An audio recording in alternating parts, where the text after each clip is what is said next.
మనకు కూడా అయ్యే అవయవాలు ఉన్నాయి కదా, అదే తలకాయ, అదే కాడు, అదే చేతులు. ఇప్పుడు ఈ మేడము, ఈ సారు వాళ్ళు చిన్న ఉద్యోగమే, చిన్న వ్యాపారమే, ఇక్కడ పెద్ద పిరమిడ్ కట్టాలని అనుకున్నారు. జరిగిందా లేదా? మరి వాళ్ళకి సాధ్యమైనప్పుడు మనందరికి సాధ్యం కాదా?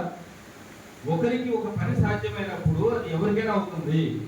అనుకుంటే అవుతుంది, అనుకోకపోతే ఏది కాదు. అదేంటా యద్భావం. కాబట్టి మనం దైవం. నాకు ఆరోగ్యం కావాలి ఏంటి, నాకు అనారోగ్యం ఉంది, అనారోగ్యం ఉందని 10 సార్లు అనుకుంటే అనారోగ్యం ఉంటుంది. ఏం కోరుకుంటాము? ఇప్పుడు మోకాళ్ళ నొప్పులు, షుగరు, బీపీ అని పొద్దుగోకులు మనం దాన్ని చెప్పుకుంటామంటే అదే ఉంటుంది. నేను చాలా ఆరోగ్యంగా ఉన్నా అని మీరు రోజు చెప్తున్నారు అనుకోండి, అప్పుడేమవుతుంది? ఆరోగ్యం. మీరు ఏది కోరుకుంటే ఏదంటే అదే జరుగుతుంది. మీ జీవితంలో మీకు వచ్చే బాధలు, దుఃఖాలు ఇవన్నీ ఎవరి వల్ల వస్తున్నాయి? అది గట్టి క్లాస్ కూడా.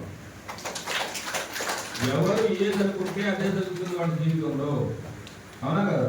మనకి ఏది కావాలో దాన్ని మనమే కొనుక్కోవాలి. కాబట్టి ఈరోజు అమృతోత్సవం కాదు, అవతరణోత్సవం. అదేనా? పత్రిజీ